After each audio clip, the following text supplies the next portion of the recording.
Hey guys, it's Miss Russell. I'm ready to show you our new project. Our new project, once again, it will be a 2-week long project, so keep what we finished today and we will add to it next week. We are going to be using the primary colors. I hope we remember them. Red, yellow, blue. Those are the first colors. We use them to create all other colors, but red, yellow, and blue, those are colors we can't create. We can't mix other colors to make them. So if you run out of red, you have to go to the store, buy more red, or go outside in nature, find stuff that is red, and you can crush it up and create paint and stuff like that. Same thing with yellow and blue. Those are our primary colors. We are going to use those 3 colors to create rhythm and movement in our artwork. So, rhythm and movement. Rhythm is kind of like pattern. Things are repeated, but they don't have to be exactly the same. So, for example, this square, it is repeated, but as it goes, it starts to get a little smaller. Same thing with the triangle. The sizes change, but they're the same object. So that creates visual rhythm. Movement is about how when we look at art, our eye moves through the artwork. Movement of this one is created with rhythm, repetition.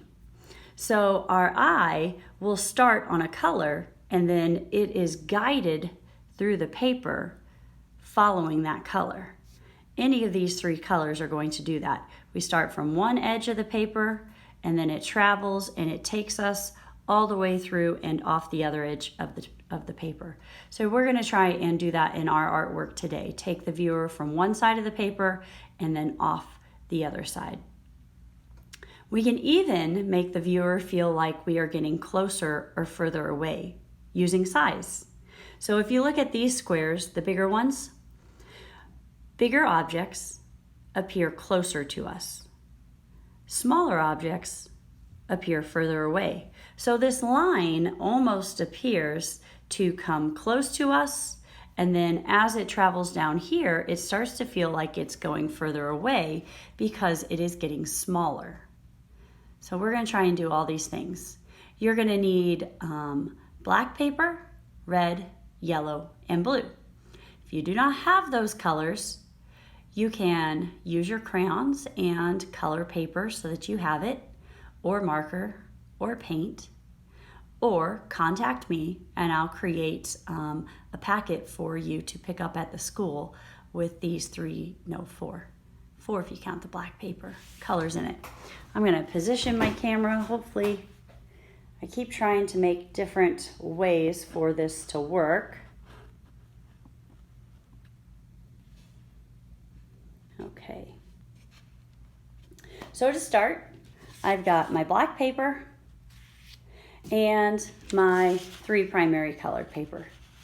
I went ahead and I took a piece of the yellow and I cut it up into a bunch of squares. So here's some big squares.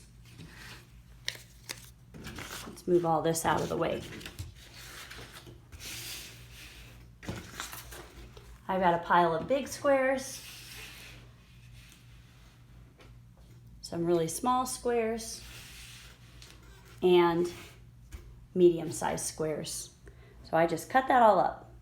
And now I'm going to think to myself how I want to create movement. Have the viewer start from one edge of my paper and go off on another edge. I think I'm going to start with my big squares. I'm going to take it. I'm not going to use very many of the big squares. They use up too much of this small piece of paper. When I'm gluing them down, I want them to be close together but not touching. I still want to see some black in between the pieces, but that close together is going to help the viewer follow the line. So here, and now I'm going to start and switch to my medium size.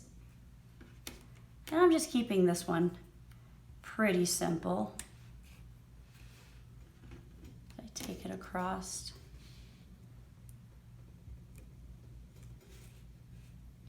You can really have some fun with this, do some spirals. But I want the viewer to start from one edge of the paper and then go off one of the other sides. And I think I'm going to make this one change directions here in just a moment. I'm going to keep it going.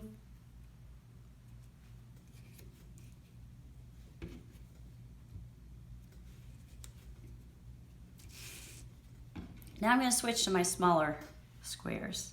But now I'm going to change direction. Instead of just continuing and going off the edge of the paper here, I'm going to bring it back.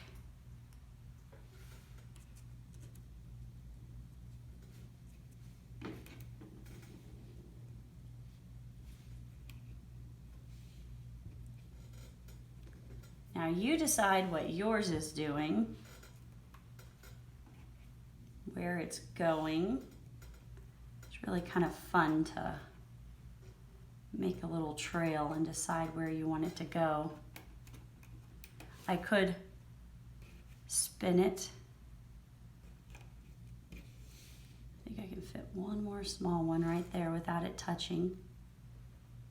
And then I'm going to jump over that big one.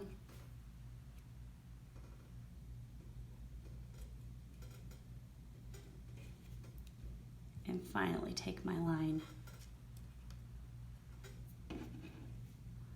off the edge. Just like that. So it started up here. It appears closer to us because the objects are bigger. Then it appears to be going away, and it starts to spin, and then it spins right off the paper. With my red, I cut my red up into triangles, just changing up my shapes. I really encourage you to make some really small shapes. I can take my red anywhere I want. I can go right over the top of my yellow, just like I did in this original one here. I want you guys to take some time, decide how you want your colors to create that rhythm and movement. Remember, rhythm is the repetition. Even though their sizes change, it is repeated.